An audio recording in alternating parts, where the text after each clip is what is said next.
actually saw something on Instagram recently. This influencer was talking about a study, and our colleague said the study she showed was not related to this topic. And you want to look at the actual study. So are they sharing it? Are they sharing the citation? Are they sharing a link to it? Are they giving you the title so that you can look it up? And to your point, even if it is an actual study, even headlines about studies are oftentimes just very sensational. Let's face it, trying to eat well these days can feel really confusing. From conflicting advice to endless scrolls of health hack videos, figuring out what's true and what's hype is harder than ever. In this episode of the Good Clean Nutrition podcast, Melissa Joy Dobbins is back to help us navigate it all. We're talking social media red flags, ethical product promotion, GLP-1 medications, and how to sharpen your digital health literacy. Whether you're a healthcare provider or simply someone trying to make better choices, this episode is packed with practical tips and honest conversation. Let's dive in. It's really easy to find information online that reinforces what we already believe. So if you're looking for something, there's this confirmation bias that plays a huge role in shaping perspectives. If you're looking for something, you can probably find it and be like, see, I told you, or this is what I was saying all along. So how can people ensure that they're consulting a variety of sources and avoiding getting in this echo chamber where you're just hearing what you want to hear? Well, I think first of all is being aware of confirmation bias and knowing that we all have it. It's human nature. We all tend to do that. And so if you know that, you can catch yourself and say, okay, I'm falling into that habit, that natural instinct to do that. So being aware of that and then seeking different sources. It used to be easier. We've kind of gone from broadcasting to narrowcasting with the changes in the journalism landscape and social media. So the algorithms, if we like certain things, we just get fed more of what we like. So we really have to be proactive to get out of that bubble. It's really, really become a serious issue. But there are some things that you can do with just trying to be a better critical thinker, besides being aware of confirmation bias. I've done several podcast episodes on this because I find it so interesting, the way that the brain works. We make these mental shortcuts because we have to. Because in order to get through our day, we can't belabor and think slowly about every single thing. But learning more about that process, about, okay, when do I need to stop and think more slowly and more critically? There's a lot of different types of cognitive biases, and confirmation bias is just one of them. So I would encourage people to kind of look into that because it's really interesting the more you learn about how the brain is working. Right. One thing that I do is I'll be like, okay, I'm seeing a lot on this. Like, what's the other side? What can I find? Or what are people saying that's different than this messaging? So I do like to poke around and be like, am I getting the full story? Yeah, absolutely. It's easier for us, I think, healthcare professionals that have a lot of training in understanding and reading research. But if you don't have a background in nutrition or health or research, and you come across a health claim online, what steps should they take to fact check it and start to understand what it means for them? Yes. So that's something that we all face. So yeah, looking at different sources of information, looking at how credentialed or credible those sources are, and then checking for those red flags. This is from the MyFitnessPal survey, where they did the survey on TikTok about how accurate social media posts were. I think it was like 2% accuracy. It was that low. But things like verifying credentials, cross-checking content, like we've been talking about, trusting that expert majority, questioning quick results, that's a huge one.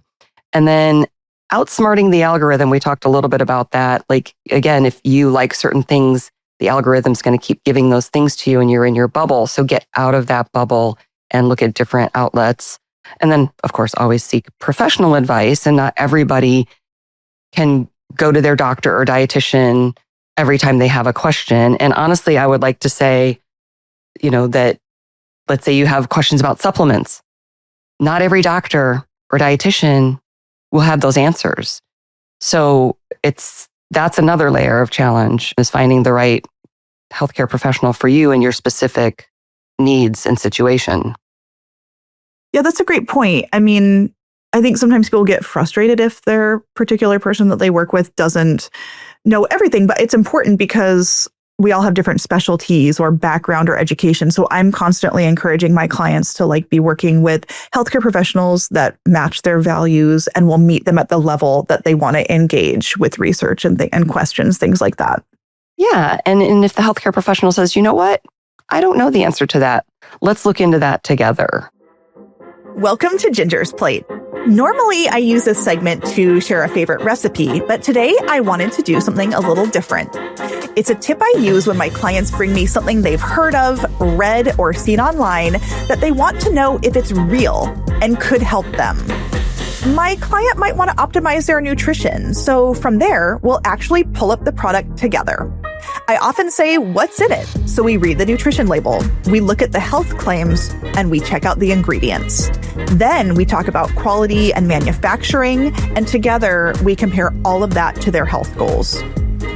You can also be a sleuth like this on your own. If you're being marketed a product or an idea, put your critical thinking lens on and do a deeper dive beyond the headline. What is it, and will it get you where you want to go? The reality is that we do have a lot of online personalities or influencers, non-medical professionals promoting health products like supplements or powders.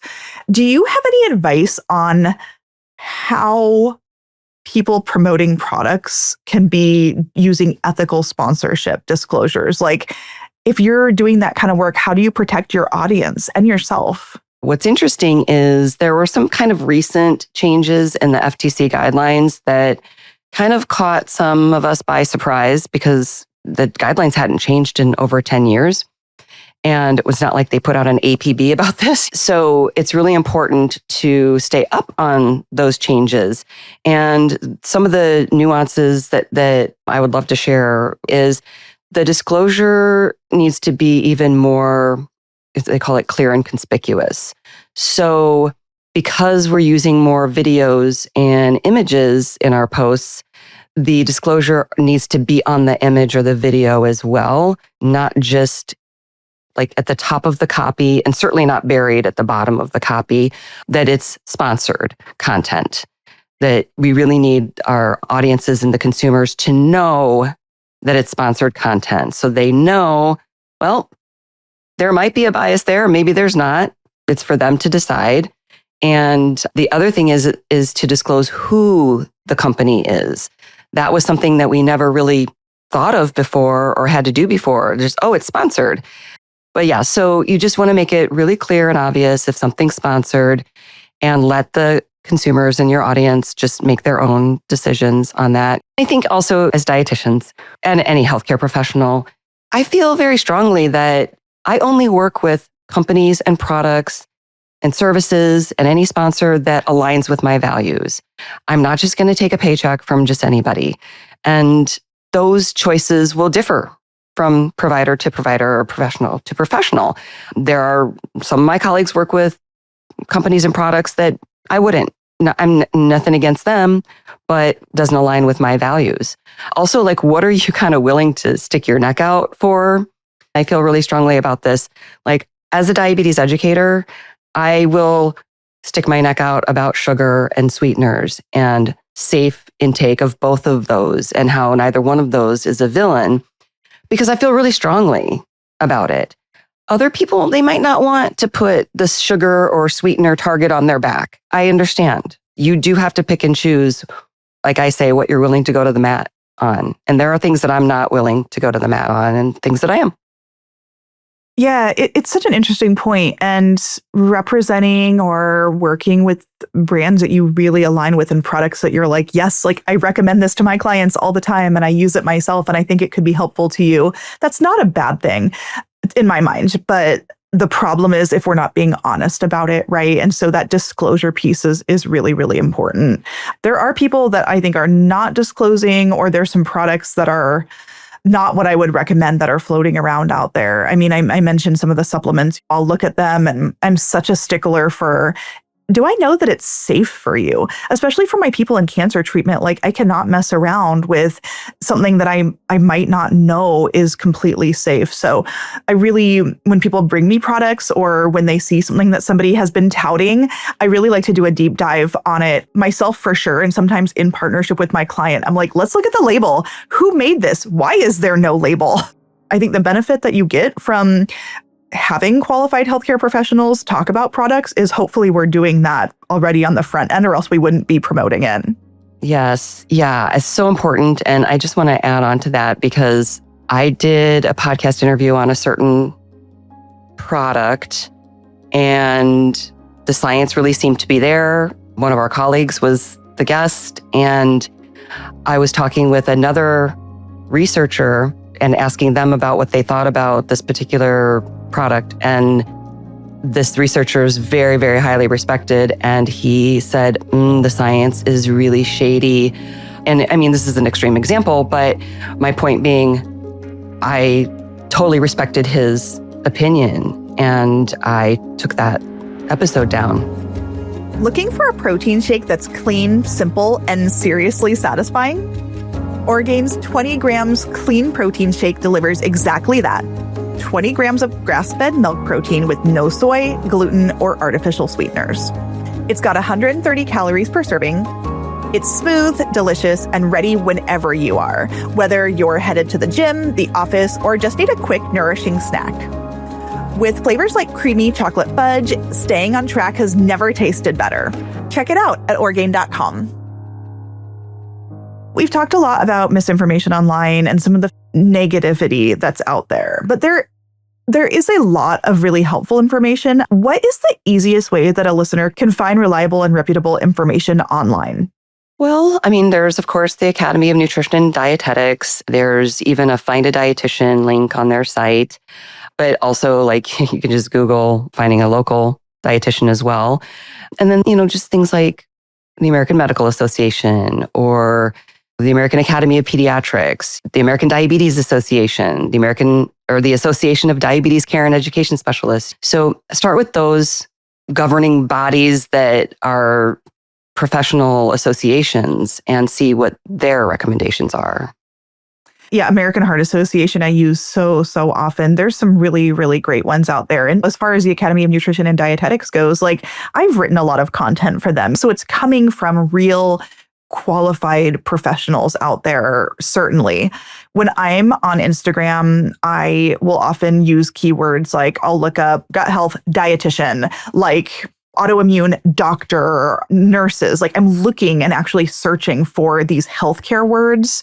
I know that one thing you and I wanted to talk about and we're chatting about the other day is the risk of when somebody says, oh, this study showed. Personally, I want to see the study. I want to go to it. Is it from the 1990s? Was it sponsored by a brand? Are you interpreting it correctly? Mm-hmm. Yeah, I actually saw something on Instagram recently. I think it was one of our colleagues doing like one of those stitches where this influencer was talking about a study and our colleague said, the study she showed was not related to this topic. And you want to look at the actual study. So are they sharing it? Are they sharing the citation? Are they sharing a link to it? Are they giving you the title so that you can look it up? And to your point, even if it is an actual study, even like headlines about studies, like forget influencers, even just headlines about studies are oftentimes just very sensational. And I always say the headlines are usually not the bottom line takeaways that people need. And we can't be on top of all of it. But if there's a specific area like yours is oncology, mine is diabetes, that we do want to kind of take a deeper dive. I also have a free sound science toolkit on my site that I created for our peers, but anybody can access it. And I think the content in there is applicable to the general public that just helps you think more critically, understand like the research. It's not a specific food or topic. It's all just about critical thinking, just the nature of nutrition research. What's the difference between a randomized control trial or an observational epidemiology? Just a collection. It's just a curation. It's like books and videos and online articles that people can access just by going to my website. I love that. There's a lot of good resources out there. I think it's a best practice when I'm sharing research to also mention the limitations or where more research is needed in that area. But to your point, it's really hard to have enough time for that if you're doing a really short sound bite. So I think that's a big limitation that people might be experiencing. Exactly. Yeah, I think if you're in this space and you want to do a better job, then I would say you could kind of have a sentence formula be something like, here's what the research shows. It's strong, moderate, weak, and here's what we don't know and what we might want to look into next. Yeah. Yeah. A lot of research is like, finds really cool stuff and then also uncovers so many more. And we need to understand this in different races, ethnicities, it was age not groups. Applicable to different populations. Yeah. Yeah. Did you know that it was done on all men? And so we don't know what this means for women. That's really important to understand when you're interpreting the research. Yes. And then you also mentioned GLP-1 meds, which sometimes we call weight loss injectables, or this classification of medications that a lot of people are using. It helps with weight. It also helps with diabetes and blood sugars. How have you seen misinformation around that, or how is that influencing the way we talk about diabetes? Mm-hmm. Well, very interesting. Everybody's talking about these new weight loss meds. We've been using them for 2 decades in diabetes. There are some differences, and the newer medications are basically stronger than the ones that we were using in the past few decades, or not few, 2 decades. But I think the positive thing is that it's helping us talk more about obesity as a disease and hopefully decreasing some of the stigma and shame around obesity and type 2 diabetes, because oftentimes obesity is the trigger for type 2 diabetes. And also talking about the food noise. I think this is really interesting, that knowing that a medication is helping people reduce their food noise. I mean, before these medications, I don't remember hearing that phrase.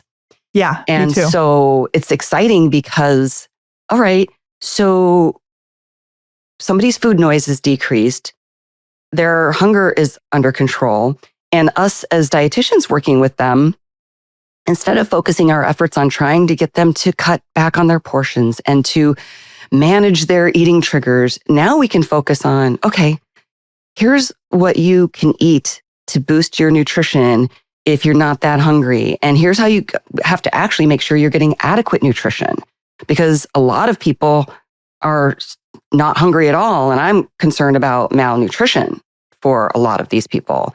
So I think it's very promising. And I think it is decreasing some of the stigma and the shame, which is so important. You mentioned the word food noise. I'm hearing that a lot too. Can you define it, or how do people use that term? Yeah, it's like the cravings that they're feeling all the time.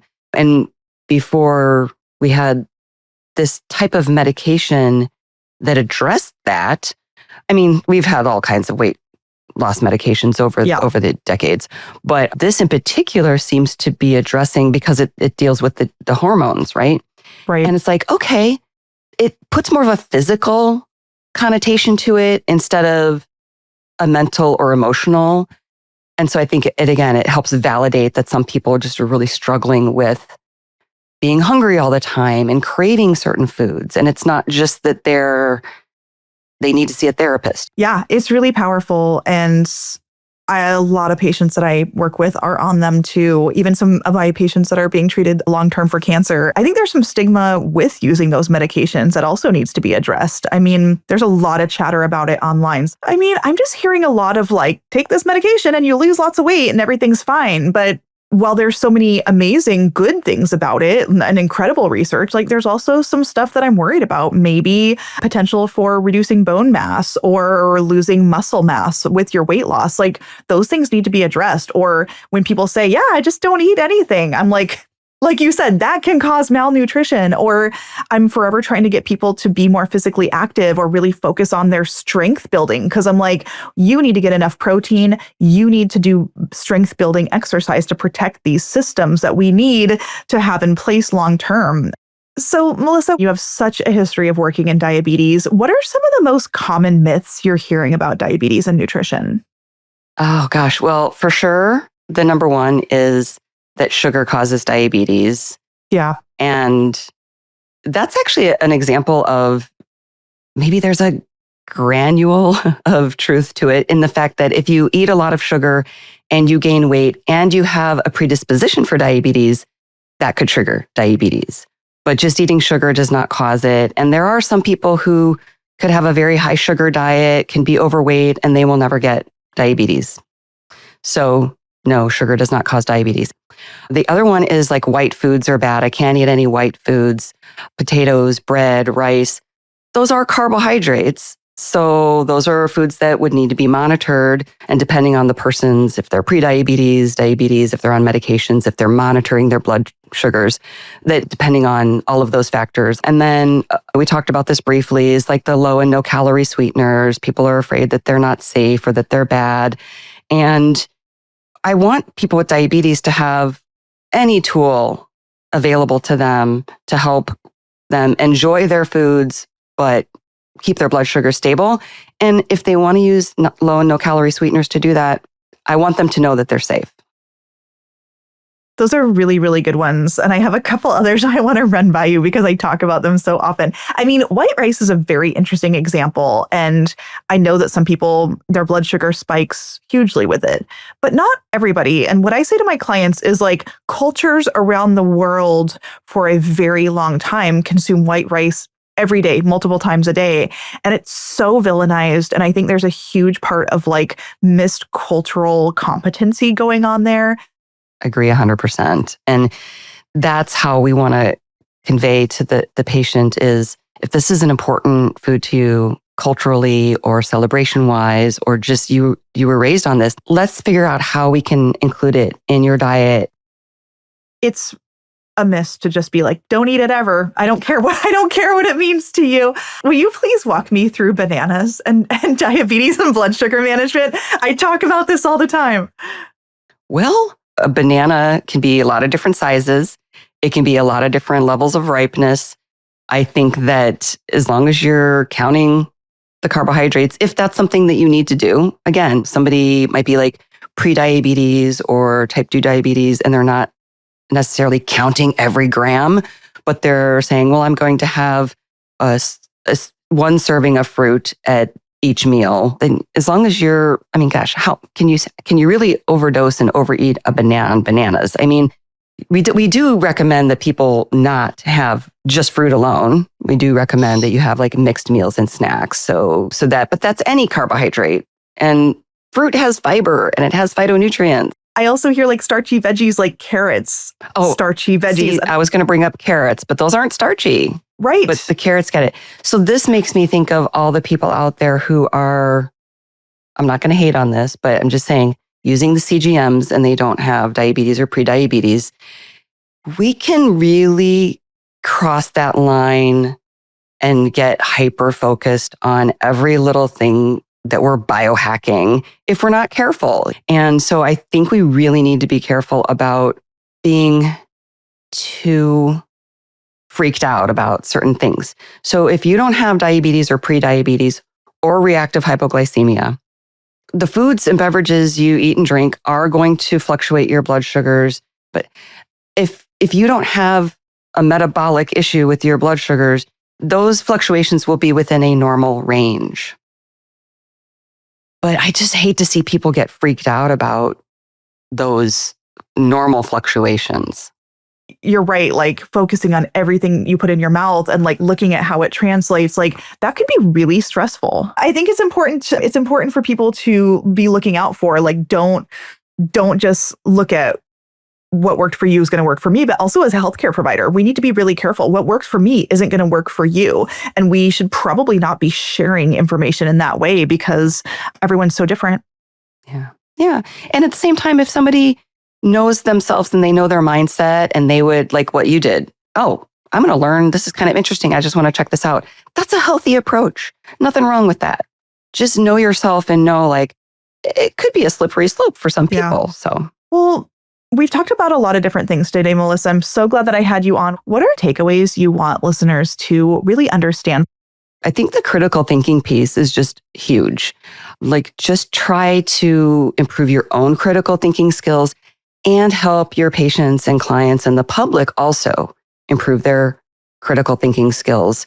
And sometimes it's just simple concepts like telling them, just remember, one study doesn't change everything. There are some things that can just help put them in a mindset of like, oh, okay. Or that headline doesn't necessarily mean the bottom line. Or this study was on animals and that's not translated to humans, but it can inform some of the future research that needs to be done. Just little tiny things to help people go, oh, okay, I'll take a step back and I won't feel like I'm having whiplash. Knowing that nutrition science just continues to evolve, communicating those uncertainties, and everybody becoming more comfortable with that being a normal aspect of nutrition science. Yeah, it has changed a lot and it's going to continue to change. So as healthcare professionals, we have to really stay on top of it, whether you're doing more school or just doing your continuing education, which is required, doing trainings from people like you, listening to evidence-based podcasts, following evidence-based people online. There are really great resources. You just have to use critical thinking to find them. Mm-hmm. Yeah, absolutely. It was so fun talking to you. And I just really appreciate like our long-term, partnership and all the mentorship you provided and all the things I've learned from you. It's really fun to do work like this together. Oh, thank you, Ginger. It's always a pleasure talking with you. And I'm so glad that we were able to do this. From understanding confirmation bias to navigating GLP-1 medication misinformation, this conversation with Melissa covered so much. Remember, nutrition science is always evolving. That doesn't mean we can't trust it. It means we need to stay curious, ask questions, and lean on credentialed experts for guidance. A huge thanks to Melissa for her wisdom, transparency, and passion for helping people get to the facts. If you're looking for more from her, check out her Soundbites podcast or head to soundbitesrd.com. Don't forget to rate and follow the Good Clean Nutrition podcast on your favorite platform. And as always, thanks so much for listening.